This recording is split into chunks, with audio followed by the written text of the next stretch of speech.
हम मीनू झा प्रणाम करै छी समस्त मिथिलावासीके। माला जी के संग एकटा बसकट्टीके गीत लऽ कऽ उपस्थित छी। कोशिश करै छी सब गोटेके नीक लागै। धन्यवाद। जय मिथिला, जय मैथिली।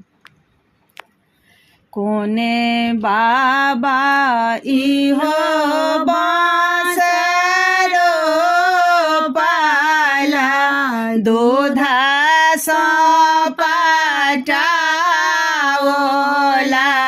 हे।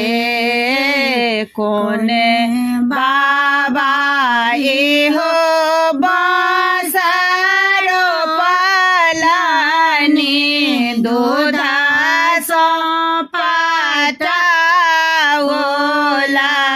हे।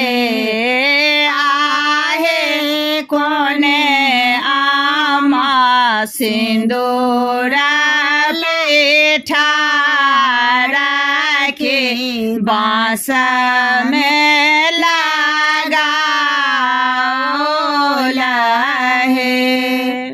अपन बाबा एहो बाँसरो पाला दूधा सँ पटाओला हे। आहे अपन आमा सिंदूरा पेठा राखे बाँस में लगाओला हे। कोने बाबा देना सो देना भेला एहो बाँस काटला हे। आहे कोने बाबा बेला ओचारला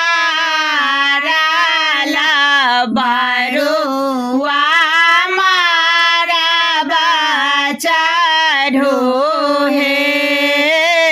अपन बाबा देना सो देना भेला एहो बाँस काटला हे। आहे अपन बाबा बेदा ओचारला बरुआ मारा चढ़ो हे।